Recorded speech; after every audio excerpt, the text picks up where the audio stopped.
உள்ளூர் செய்தி முதல் சர்வதேச செய்தி வரை உடனுக்குடன் அறிந்திட இணைந்திருங்கள் உங்கள் newstamil.com உடன். வணக்கம். செய்திகள் வாசிப்பது எம் பிரியா. ஆவடி காமராஜர் நகர் பகுதியில் அமைந்துள்ள அருள்மிகு ஸ்ரீ கமல விநாயகர் ஆலயத்தில் ஐயப்ப சுவாமிகள் சபரிமலை யாத்திரை முன்னிட்டு 26ஆம் ஆண்டு அன்னதான நிகழ்ச்சி.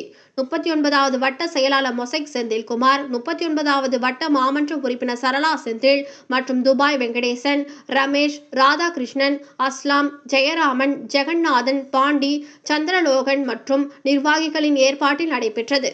இவ்விழாவில் சிறப்பு விருந்தினராக சிறுபான்மையினர் நலன் மற்றும் வெளிநாடு வாழ் தமிழர் நலத்துறை அமைச்சர் சாமு நாசர் அவர்களின் துணைவியார் கன்னியம்மாள் மற்றும் மகள் ரசூல் மற்றும் அன்னபூர்ணா உரிமையாளர் அண்ணாதுரை 500க்கும் மேற்பட்ட பொதுமக்களுக்கு சமபந்தி போஜனம் நடைபெற்றது. இதில் பொதுமக்களுக்கு அன்னம் பரிமாறினார்.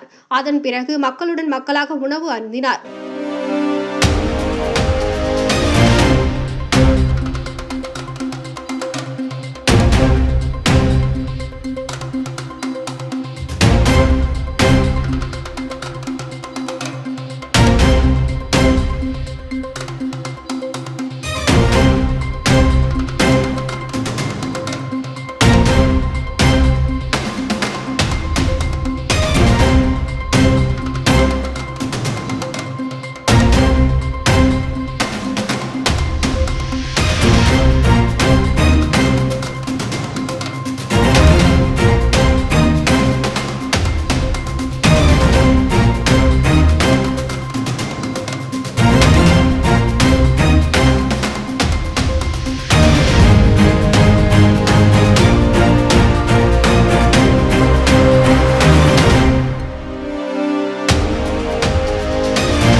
இது போன்ற நிகழ்வுகளை உடனுக்குடன் அறிந்து கொள்ள newstamil.com-க்கு சப்ஸ்கிரைப் பண்ணுங்க.